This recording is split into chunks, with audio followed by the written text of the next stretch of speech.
Subscribe to our channel by clicking the subscribe button. Click the bell button and enjoy the latest uploads from. Hello friends, नमस्कार। Welcome to Hungry Spirits channel. स्वागत है आपका आपके अपने channel Hungary spirits में। तो काफ़ी लोगों को निराशा है, काफ़ी लोगों को गुस्सा है, काफ़ी सारे मिले जुले रिएक्शंस हैं आज के एपिसोड को देख के। तो फटाफट से सुन लेते हैं आपके क्या विचार हैं आज के एपिसोड को लेके। पहले वही गुजारिश, वही निवेदन, जिन्होंने अभी तक आपका अपना चैनल हंगरी स्पिरिट सब्सक्राइब नहीं किया है, वीडियो के नीचे दिए गए लाल बटन दबा दें और चैनल को सब्सक्राइब कर दें और साथ में बेल आइकन भी दबा दें ताकि आपको वीडियोस के नोटिफिकेशन मिलते रहे। धन्यवाद दोस्तों। सुनते हैं आपके ऑडियो से। हेलो अंजू जी, मैं कुसुम बात कर रही हूँ। आप सभी को मेरी तरफ से प्यार भरा नमस्ते। आज का एपिसोड देखा, बिल्कुल अच्छा नहीं लगा। जिस तरह आज अनुपमा आद्या के लिए फिक्र कर रही थी, उसे बहुत चिंता हो रही थी अपनी बेटी की। सच में बहुत गलत कर रहे हैं जो शाह परिवार वाले। अनुपमा ने कितनी कोशिश की उसे दवाई खिलाने की, पर बाद में अंश ने आकर अपनी फुई को खिलाई। अभी तक तो ये सब ठीक लग रहा है, पर कहीं ना कहीं मुझे लगता है कि अंश के दिल में ये बात जरूर घर कर जाएगी कि आद्या की वजह से मेरी माँ चली गई, क्योंकि वो भाग गई है। कहीं ना कहीं ये लोग उसके मन में जहर घोल देंगे, कहीं आगे जाकर ये माँ बेटी के मिलन में बांधा ना बन जाए अंश। आज इन तीनों ने हद पार कर दी। अपना गुस्सा जो अनुपमा के लिए था वो सब आद्या के ऊपर निकाल दिया। एक बच्ची से इतनी नफरत। आज तीनों अनुपमा पर भारी पड़ गए, जो कि अच्छा नहीं हुआ। अच्छी बातें तो उसने सुनी ही नहीं आद्या ने, पर जो लाइन अनुपमा ने बोली कि अगर आद्या की गलती हुई तो मैं खुद उसे पुलिस स्टेशन लेकर चली जाऊंगी, ये उसने सुन ली। ये डर फिर से उसके अंदर आ गया। फिर से उसे वही सब पुरानी बातें याद आ गई। अनुपमा ने क्या किया, बट ये याद क्यों नहीं आता आद्या को कि मेरी माँ ने अपनी जान पर खेलकर मेरी जान बचाई है। एक बार तुम अपनी माँ से बात तो करती। तुम्हें इतना भी विश्वास नहीं है अपनी माँ पर। बेशक अनुपमा ने बहुत सपोर्ट किया आद्या के तरफ से, पर जो होना था अनुपमा वो तो होकर ही रहेगा। आज तो तोशु पूरा ही रावण लग रहा था, जो कि इस तोशु रावण को इस दशहरे पर इसकी चाल कामयाब नहीं होनी चाहिए। और मुझे कहीं ना कहीं लगता है कि जो मैंने कहीं पढ़ा भी है कि ये जो आशा बन वाले बहुत अच्छे लोग हैं, बालाजी, इंदिरा जी, नंदिता और सागर और मीनू, ये सब आपस में कुछ आशा भवन को लेकर चर्चा कर रहे हैं कि हमें यहाँ से चले जाना चाहिए। शायद बालाजी और इंदिरा जी और नंदिता अपने गांव चले जाएंगे और सागर शायद मीनू के साथ यूएस चला जाएगा। और रही बात परी की, तो उसे जरूर बताना चाहिए कि ये सब कैसे हुआ। कहीं तो मुंह खोले माँ बेटी। बेशक उस वक्त आद्या भाग जाएगी, पर बाकी को तो पता चलेगा कि आद्या बेकसूर है। अब ये 2-3 दिन यही दिखाने को मिलेगा कि आद्या कैसे भागी और इन शाह के साथ ऐसा क्या हुआ कि जो हमारी महान अनुपमा ने इन सबको अपने साथ लीव के बाद भी रख लिया, जबकि अपनी दुनिया उजड़ गई है पर शाह को पाल रही है। उधर टीटू का आज मुझे ये कहना बिल्कुल अच्छा नहीं लगा कि मैं मम्मी पर और बोझ नहीं डालना चाहता, वो तो पहले ही बहुत परेशान है। अब क्या करके जा रहे हो, जो कि अनुपमा से ज्यादा तुम्हारी रिस्पॉन्सिबिलिटी बनती है अंश को संभालने की। उस वक्त ख्याल नहीं आया जब डिम्पी ने अनुपमा का जीना हराम किया हुआ था, तब तुम चुपचाप खड़े रहकर तमाशा देखते रहे। आज अनुपमा की इतनी चिंता हो रही है। वाह क्या बात है तुम सब घटिया लोगों की। जब जरूरत होती है अनुपमा की याद आ जाती है, जब जरूरत नहीं होती तो पल्ला झाड़कर चले जाते हो। बस आज इतना ही कहना था। आज बिल्कुल अच्छा नहीं लगा एपिसोड, इसलिए और ऑडियो बनाया ही नहीं। बाकी कल बात करते हैं जी। आपको और मेरी सारी फ्रेंड्स को मेरा नमस्ते। आज का शो देखा, आज के शो में भी वही सब दर्द था, पर आज सीन लगा अंश और आद्या का सीन अच्छा लगा। किस तरह से अंश ने अपनी फुई को दवाई पिलाई, अच्छा लगा वो सीन, दोनों की बॉन्डिंग और अच्छा लगा। वो टीटू के साथ भी आद्या का सीन अच्छा लगा, पर थोड़ा सा लगता है कि मुझे टीटू में रुकना चाहिए था 2 दिन और, क्योंकि यहाँ पे अभी अनुज नहीं है, बापू जी ने है घर में। बाला काका और इन लोगों ने शाह परिवार से कोई नहीं है और अनुज नहीं है आद्या के लिए। तो यहाँ मुझे लगता था कि 2 दिन उसने अपने दर्द को माना। उसका दर्द बढ़ा है, मैं ये नहीं कह रही, बट यहाँ थोड़ा समझदारी से कि 1 दिन और रुकता तो अच्छा रहता। शायद कुछ सपोर्ट होता आद्या को, क्योंकि वो आद्या के फेवर में, आद्या को वो दोषी नहीं मानता। यहाँ जो अभी अनुपमा और आद्या की, तो मुझे लगता है कि आद्या और अनुपमा में बातें नहीं हुई है। एंड जब वो आई हॉस्पिटल से, तब भी वो गोदी में बेहोश हो जाती है। उसके बाद वो थोड़ा सा फिर आद्या अनुपमा की डेथ की न्यूज डिम्पल की डेथ की न्यूज आ जाती है, फिर वही उस पर ब्लेम किया जाता है, फिर वही सब है ना, बार बार वही दिखाया। तो मुझे लगता है कि उसकी बातें में वो होश में नहीं रहती है। तो ठीक से उसके साथ अपनी माँ की बात नहीं हुई। और फिर जितना भी वो पुलिस के सामने अनुपमा ने, तो पहले अनुपमा जो बोली वो आद्या ने सुना नहीं, उसके बाद जो बोली वो आद्या ने सुना नहीं। बस अनुपमा का वो एक शब्द की, मैं खुद अपनी बेटी को लेके आऊंगी, पुलिस स्टेशन लेके आऊंगी, मेरी बेटी अगर दोषी निकली तो। यह आद्या घबरा गई। आद्या ने गलतफहमी पाल ली कि मम्मी को उनकी बातें मम्मी ने मान ली है। यहाँ आद्या का दोष नहीं है, क्योंकि उसके साथ इतना बहुत कुछ हुआ और देखा कि सब लोग चढ़ गए उस पर, जैसे कहते डॉली बहन, डिम्पो, क्या नाम है, पाखी, तोशु, मम्मी बता आप क्या करोगे, अगर कुछ निकला तो क्या करोगे, क्या करेंगे, क्या बार बार ट्रिगर कर रहे थे। तो यहाँ मुझे लगता है कि जब ये बोल सकते, ये बकवास कर सकते, तो क्या आशा भगवान और ये मीनू और किंजल के मुंह में दही जमा है क्या? जब ये सारे बोल सकते हैं तो ये क्या, तो यहाँ बोलना चाहिए था भाई कि आद्या ने ऐसा कुछ भी नहीं किया, ये सब तुम लोगों की वजह से हुआ, जो भी बोलना था ये भी बोल सकते हैं ना कि आद्या की कोई गलती नहीं है। जब से वो बच्ची आई तब से बहुत अच्छी है, बच्चों के साथ अच्छा तालमेल बिठाया, उससे बच्चों को तो प्यार कर, यह बता सकते थे, ये लोग बोल सकते थे। या मीनू अपनी मम्मी को बोल सकती थी कि मम्मी आप बदला लेने के लिए ये सब कर रहे हो, ये सब गलत है, इनके मेरी मम्मी से दुश्मनी है, जो भी बोल सकती थी। मीनू ने को चांस था बोलने का, पर बोला कोई नहीं, सब शौक कैसे देख रहे थे, जैसे मूर्ति बन गए हो, या जैसे इनके मुंह में दही जम गया हो। तो आज मुझे इन लोगों ने बहुत निराश किया, इसलिए मैंने कहा। नमस्ते अंजू मैम, नमस्ते नवीन सर और मेरी सभी फ्रेंड्स को रेखा सक्सेना की नमस्ते। आज का एपिसोड फिर वही दुख और नेगेटिविटी से भरा हुआ था। बस पॉजिटिव था तो अंश और टीटू का व्यवहार, आद्या बेसुध और अनुपमा का कहना कि तेरे पापा जल्दी आ जाएंगे। तभी आद्या को फिर पैनिक अटैक और अनुपमा की दवाई खिलाने की असफल कोशिश। लेकिन तभी अंश आकर आद्या को दवाई जो उसकी हथेली पर गिरती है खाने को कहता है। जरूर इन दोनों का पिछले जन्म का रिश्ता रहा होगा, तभी जिसको पूरा शाह खानदान खूनी बता रहा है उसको अंश अपने हाथों से दवाई खिला रहा है, क्योंकि अंश को भी पता है कि आद्या दोषी नहीं है और आद्या चुपचाप दवाई खा लेती है। साथ ही आद्या रोते हुए अंश को गले लगाकर कहती है कि अंश तुम मुझे गलत नहीं समझना और मैं हमेशा तुम्हारे साथ रहूँगी। ये सीन शाह हाउस के घटिया लोगों को ज़रूर देखना चाहिए था, जो नफ़रत की आग में 13-14 साल की लड़की का भविष्य खराब कर रहे हैं। अनुपमा परेशान कि अनु जल्दी आ जाए। उस समय अनुपमा अपने आप को बहुत अकेली महसूस कर रही है। उसकी खुशी के पल दुख में बदल गए हैं इन टॉक्सिक लोगों की वजह से, ख़ास तौर से डॉली की वजह से। आद्या और अंश की बातचीत और आद्या का कहना कि काश दशहरे में अच्छाई जीत जाए और बुराई हार जाए, और अनुपमा की तरह आद्या को कल का इंतज़ार। इधर टीटू मुंबई जाने की तैयारी में बा से कहता है कि मैं अभी ठीक नहीं हूँ, इसलिए अंश को कुछ समय बाद ले जाऊँगा। सच में टीटू को देखकर बहुत तरस आता है जब वो कहता है कि मैं पहले भी अकेला था और अब भी अकेला हूँ। इधर 3 राहु केतु शनि कल के इंतज़ार में, बल्कि कहा जाए तो इन तीनों तोशु, पाखी और डायन डोली जैसे लोगों से तो ये तीनों ग्रह ही अच्छे होंगे। उधर आद्या तपिश के पास आकर माफ़ी मांगती है और कहती है कि मैंने कुछ नहीं किया। लेकिन टीटू जानता है कि आद्या दोषी नहीं है, क्योंकि उसको अनुपमा के संस्कार मिले हैं। लेकिन टीटू संस्कार तो पाखी और तोशु को भी दिए थे अनुपमा ने, लेकिन उन्होंने तो सीखा सिर्फ बनराज की तरह घमंड, बदतमीजी और एहसान फरामोशी। साथ ही टीटू आद्या को अंश का ख्याल रखने को कहता है, क्योंकि अंश आद्या से काफ़ी क्लोज है और आद्या अंश का ख्याल रखेगी, ऐसा कहती है। ये है अंश और आद्या का निस्वार्थ प्रेम। मकार तोशु अपनी माँ से आशा भवन के पेपर साइन करने को लेकर कृत संकल्प।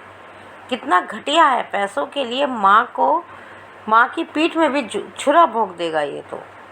सुबह अनुपमा डिम्पी की याद में दिया जलाती है, तभी पुलिस आकर आध्या से डिम्पल मर्डर केस में छानबीन करने को कहती है, जिसकी कंप्लेंट उस डायन डॉली ने की थी। और फिर डॉली का निशाना आध्या को कातिल साबित करना, और उसको सपोर्ट करते हैं पाखी और तोशु, और इनडायरेक्ट वे में गिरगिट बाबी। उधर पाखी डोली बा सब बेटी की माँ है, और अपने नफ़रत में वो एक बेटी को कातिल साबित करने में लगी हुई हैं, क्योंकि वो अनुपमा की बेटी है। वही अनुपमा जिसने उनको सहारा दिया, सिर छुपाने की जगह दी, पेट भरने के लिए खाना दिया, वही अनुपमा उनके लिए बस दुश्मन बनकर रह गई है। अनुपमा ये हैं तुम्हारे अपने, जिनके लिए तुमने अपने सुखों में आग लगा दी। अनुपमा कन्विंस करती है कि आध्या ने कुछ नहीं किया। उस पर तीनों टॉक्सिक लोगों अनुपमा पर प्रेशर बनाते हैं, और सच्चाई की मूरत अनुपमा कहती है कि मैं खुद लेकर जाऊंगी पुलिस स्टेशन, और दरवाजे के पास खड़ी सहमी डरी हुई आध्या सुन लेती है। क्यों अनुपमा सरेंडर? ये सरेंडर क्यों? जब वो हादसे को मर्डर साबित करने पे तुली हैं, तो तुम क्यों नहीं इस बात पर स्टैंड लेती हैं कि कुछ नहीं निकलेगा? अब चाहे कितनी भी सफाई दो, आध्या के कोमल मन पर तो प्रभाव पड़ ही गया कि मेरी माँ भी मेरे साथ नहीं है। सब के सब अकेली खड़ी अनुपमा पे प्रेशर बनाते रहते हैं, लेकिन मुसीबत में मम्मी मम्मी कहने वाली किंजल खामोश। जो अनुपमा हर समय किंजल के साथ खड़ी रही, उसकी हर मुसीबत में साथ खड़ी रही, वही किंजल आज उसी मम्मी का साथ नहीं दे पाई। किंजल ने अपने स्वार्थ के लिए अनुपमा को यूज़ किया, और मीनू की तो बोलती ही बंद उन दुष्टों के सामने, खासकर अपनी माँ के सामने। यानी सबके हक के लिए अनुपमा ही लड़ाई करे, बाकी सबकी जबान पे तो लकवा पड़ गया है। आध्या परेशान होकर घर से भागने की कोशिश कर रही है, और क्या करे बेचारी। और इधर अनुपमा परेशान कि कभी आध्या भाग तो नहीं गई पुलिस से डर कर। उसके लिए तो आध्या के लिए तो अब कोई भी नहीं खड़ा, और अनुज भी अब यहाँ पर नहीं है। आपने अंजू जी सही कहा था, इससे अच्छा तो आध्या आश्रम में ही होती, इतनी ट्रॉमा तो नहीं झेलना पड़ता। उधर अंकुश अनुज को एयरपोर्ट जाते समय कॉफ़ी में नशीली दवा डालकर पिला देता है। ये हैं अनुज अनुपमा के अपने, जो सहारा देने वालों की पीठ में ही झुरा गोप रहे हैं।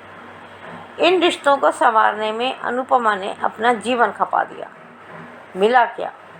नफ़रत, नफ़रत और सिर्फ नफ़रत। अब तो बस दशहरे पर देखना है कि अच्छाई पे बुराई की जीत होती है, या बुराई पर अच्छाई की जीत होती है। माता रानी नवरात्र चल रहे हैं, देखना कोई निर्दोष दुख ना पाए, और पापियों को भी सज़ा मिले। प्रीकैप वही पुराना वाला। आज के लिए इतना ही। थैंक यू अंजू जी और नवीन सर। और अंजू जी और नवीन सर, मैं आप लोगों को बहुत मिस किया, एंड आपका वीडियोस और अपडेट वीडियोस रोज़ देखती हूँ, बहुत अच्छा लगता है। अनुपमा सीरीज़ को मैंने देखा नहीं बहुत दिनों से, सिर्फ कभी कभार प्रोमोस देखी, अपडेट्स कुछ पढ़ी, और नवीन सर का अपडेट्स भी सब देखा। और मेरी सारी फ्रेंड्स और एचएस फैमिली, मैं आप लोगों का वीडियोस ऑडियोज़ सुनती हूँ, और अच्छा लगता है आप लोगों का कमेंट्स भी। थैंक यू, धन्यवाद मेरे लिए बहुत प्यार करने के लिए, और मेरे को बहुत फ्रेंड्स आप लोग मेरे बहुत करीब फ्रेंड्स बन गए जब हमको भाषा भी नहीं आया, और मुझे बहुत अच्छे से वेलकम किया। ये मेरी आखिरी वीडियो होंगे, क्योंकि मुझे अभी स्टोरी लाइन में कोई इंटरेस्ट नहीं है। This is my last video. तो मैं बहुत दिन से देखी नहीं सीरीज़, बट आपका वीडियोस और अपडेट्स देखा, कुछ और नया प्रोमो देखा मैंने। सो इतने दिन से मैं यही बोलना चाह रही कि ये बहुत गलत है, बहुत नेगेटिविटी है। अभी किसको ब्लेम करूँ, ना अनुज ना अनुपमा। ये बस स्टोरी लाइन है, हम लोग स्टोरीज देख रहे हैं, हम लोग लॉजिक ढूंढ रहे हैं ये स्टोरी में, लेकिन जो प्रोड्यूस कर रहे हैं वो सिर्फ एंटरटेनमेंट के लिए प्रोड्यूस कर रहे हैं। उनको कोई मतलब नहीं है लॉजिक से, ना डायलॉग से, नहीं विमेन एम्पावरमेंट से, कुछ भी नहीं।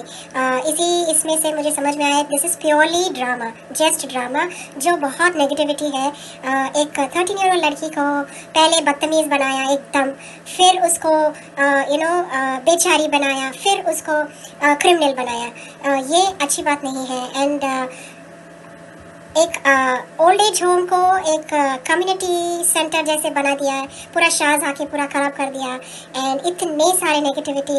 एंड मुझे यही बोलना कि इतनी दिनों से अनुज और अनुपमा के मोमेंट्स जो दिखा रहे थे, मुझे पहले से पता है कि ऐसे ही करेंगे, पूरा मान मान बोल के शादी बोल के शादी ही नहीं कराएंगे, अलग ही कराएंगे।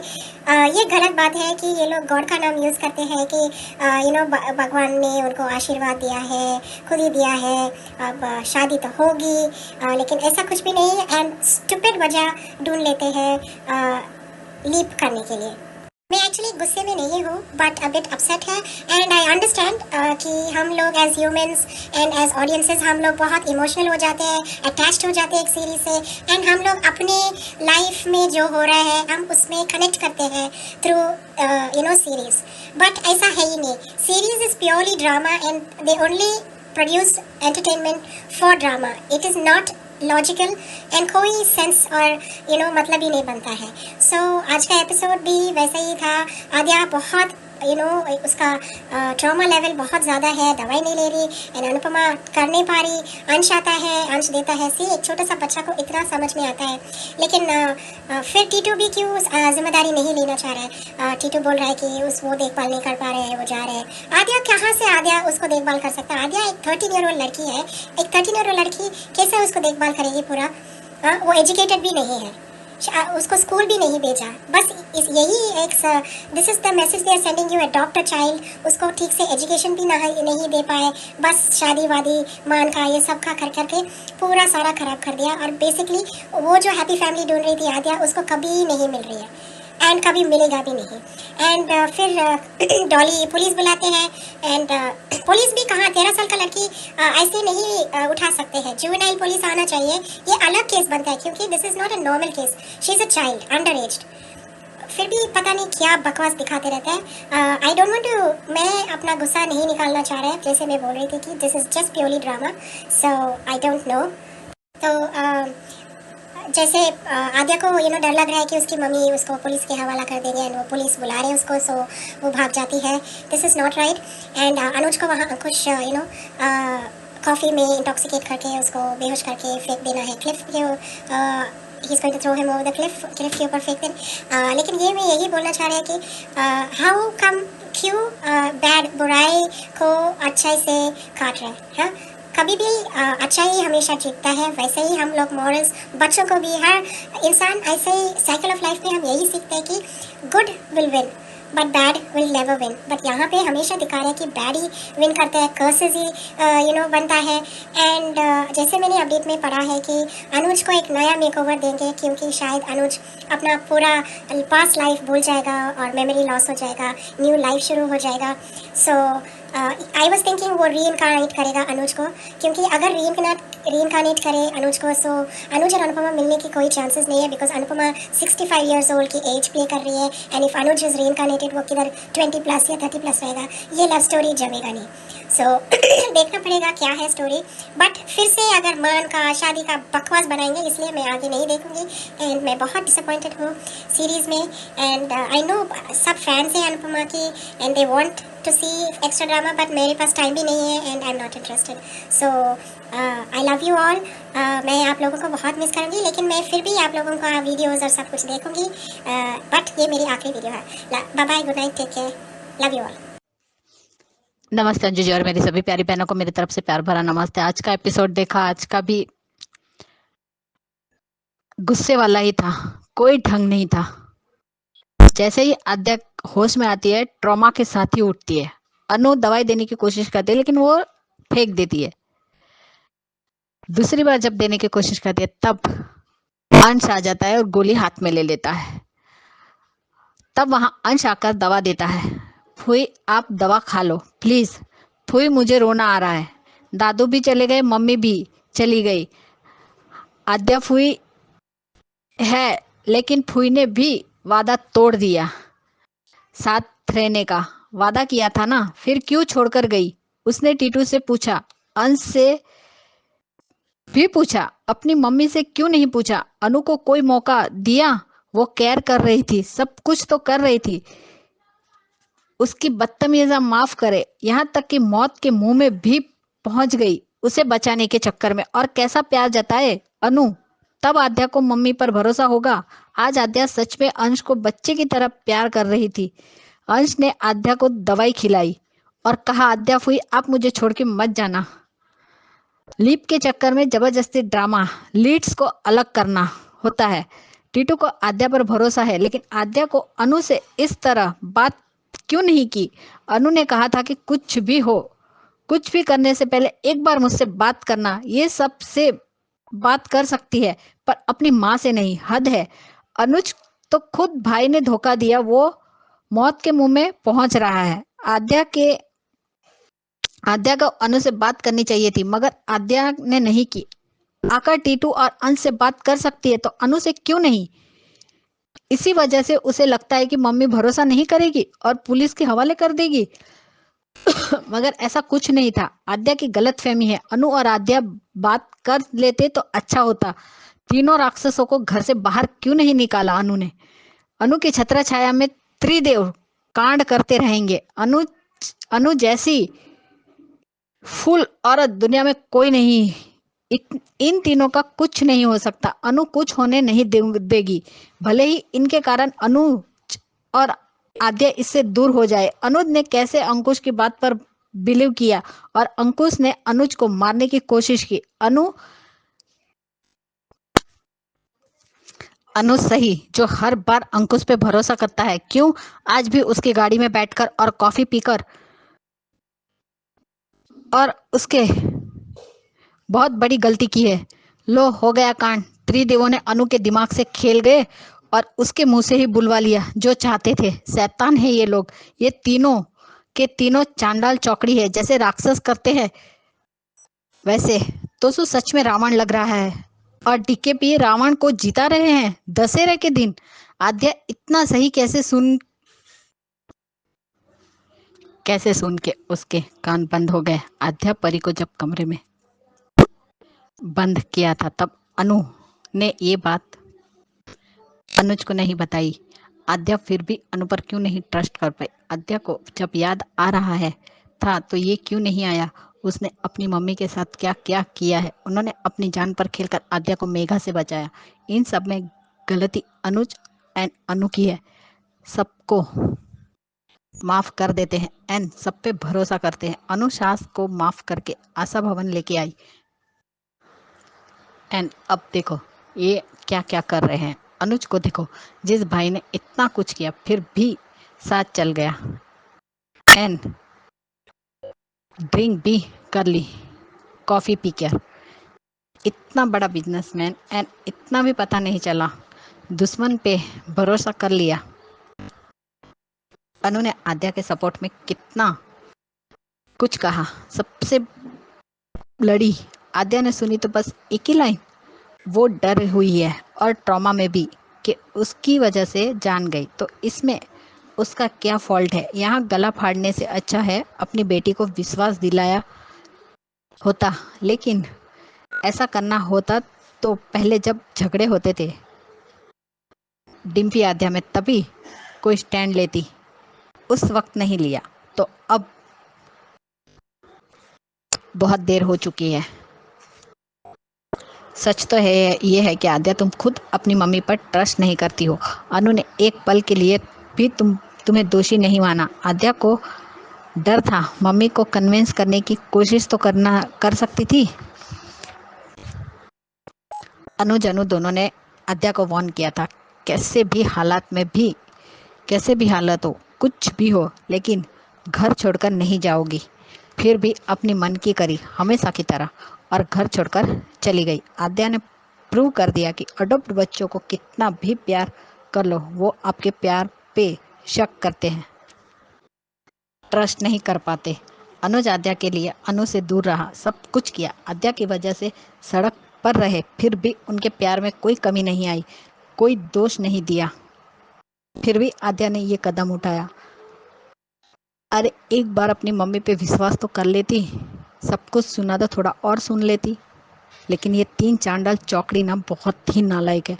साथ में अरे कुछ तो शर्म करती, किस तरीके से एक्सप्रेशन दे रहे हो। और अब अगर परी बोलती भी है तो क्या फ़ायदा, आद्या तो चली गई ना। जो ना किंजल पहले बोल पाई ना उसकी बेटी टाइम पर बोल पाई। कम से कम अनु को बताती या अपनी मम्मी को बता देती, लेकिन नहीं। और बापूजी को जब अनु का साथ देना होता है तब तो वो गायब रहते हैं। जब सब कुछ हो जाता है उसके बाद आके कौन से पहाड़ उखाड़ लेते हैं बापूजी, कुछ भी नहीं करते बापूजी। DKP again same track. आद्या को गलत फहमी हो गई, घर से भाग के नफरत करेगी। पहले शाह परिवार और अब अंकुश। डीकेपी और अनुपमा के राइटर्स की नज़रों में फैमिली ही सबसे बड़ी दुश्मन है। हम अपनी ही फैमिली पर ट्रस्ट नहीं कर सकते। दिखाना क्या चाहते हैं मेकर्स कि फैमिली ऐसी हो, वैसे भी आजकल फैमिली ही फैमिली की दुश्मन है होती है। ऊपर से शो से उनको और सीख मिलती है और लोग शाह फैमिली को बुरा बोलते हैं। ये है अनुपमा के ससुराल वाले। क्या दिखाते हैं डीकेपी, इतना बड़ा बिजनेस टाइकून अपने पे इतनी आसानी से भरोसा करेगा एंड जो भी दे पी लेगा। आज अनु कितना रो रही है कि बिबली बाहर आ जा, मैं तुझे वो कुछ नहीं होने देती, तू बाहर आ जा, मैं तेरे साथ हूँ। अब और क्या चाहिए? लोगों को क्या लगता है कि अनुपमा अपनी जान हथेली काट के दे दे, तब आद्या को विश्वास होगा। कहते हैं कि पहले जब होश में थी तब नहीं बोली, तो कल तो होश में थी ना आद्या जब बोली थी अनुपमा। ठीक है माना डॉली ने झंझोड़ दिया था, लेकिन वो खुद भी तो इतनी शॉक में है, एकदम से सब कुछ हो गया। अनुज भी नहीं है उसके पास, डिम्पी की डेथ, आद्या का ट्रॉमा, ऊपर से इन लोगों के इल्ज़ाम, वो भी तो शॉक हो गई थी। ऊपर से अरे इतनी सारे औरतें होके एक छोटी सी बच्ची के पीछे लोगों, कुछ तो शर्म करो शाह वालों, कुछ तो शर्म करो। और अनुज को इतनी आसानी से कैसे भरोसा हो गया अंकुश पर? और जब कॉफ़ी पीता है टेस्ट अलग लगता है तो वो उसे फेंकी क्यों नहीं? अगर वो फेंक देता तो उसे ज़्यादा वो नशीली जो उसने चीज़ डाली थी, मुझे लगता है नींद की गोलियां ही डाली होंगी, जिसकी वजह से वो होश में नहीं, ऊपर से उसके सर पे मारा और उसे खाई से धकेल दिया। ये होते हैं भाई, देख लो। और किंजल किस हिसाब से इस आदमी के साथ रह रही है, सच में मुझे डिस्गस्टिंग लगता है। इतना कुछ हो गया लेकिन किंजल को अकल कब आएगी, कब वो सुधरेगी? और अब तो मैं नहीं चाहती कि अनुज की ज़िंदगी में अब दूसरी लड़की आए। लोग क्या कहते हैं कि अनुज की ज़िंदगी में उसके दूसरी लड़की आएगी, न्यू लड़की। 60 साल की उम्र में अनुज को जवान लड़की से प्यार होगा, क्या बात है। हो ही गया ना, 45 का वो था, अनु 45 की थी बाद में। उसके बाद 5 साल का लिप, उसके बाद 6 महीने का लिप, और अब ये 15 साल का। इतनी एज में एक बूढ़ा सॉरी लेकिन एक 60+ आदमी जवान लड़की से शादी करेगा, कुछ भी। और आज आशा भवन वाले क्यों चुप थे? क्यों सबने आद्या का साथ नहीं दिया? अगर एक शब्द भी बोल देते ना, तो उस बच्ची ने जब सुना था ना तो उन सब का भी सुन लेती कि नहीं मेरे साथ सब है। और टीटू को इतनी जल्दी क्या थी जाने की? कुछ देर रुका क्यों नहीं वो? जब वो आद्या को समझ सकता है उसने कुछ नहीं किया। और जिसके वजह से इतना बड़ा कांड हो रहा है, मीनू और सागर, इनका मुंह बंद क्यों था आज? मीनू क्यों नहीं बोली? क्यों पुलिस को नहीं बोला कि मेरी मम्मी की गलती है, आद्या की कोई गलती नहीं, क्योंकि हमने भाग के शादी की इसलिए मेरी मम्मी छोटी सी बच्ची से बदला ले रही है? सबके सब शाह परिवार बोलो चाहे मीनू बोलो, सब सेल्फिश और एक नंबर के एहसान फरामोश है। इन लोगों को आशा भवन में लाना ही नहीं चाहिए था। आज के लिए इतना ही अंजू जी, सॉरी आज बहुत लेट हो गया, अगर हो सके तो ले लीजिएगा, नहीं तो कोई बात नहीं। Bye guys, good night. Anju ji आपको और नवीन सर को मेरी तरफ से प्यार भरा नमस्ते। Bye guys. कैसे लगे और कैसा लगा आज का एपिसोड पूरा? तो जिन्होंने अभी तक आपका अपना चैनल हंग्री स्पिरिट सब्सक्राइब नहीं किया है कर लीजिए, और जिन्होंने अभी तक ऑडियो नहीं भेजा है भेज दीजिए, और उसके लिए आपको बनना पड़ेगा HS कम्युनिटी के मेंबर। धन्यवाद। Keep watching hungry spirit channel. Thank you.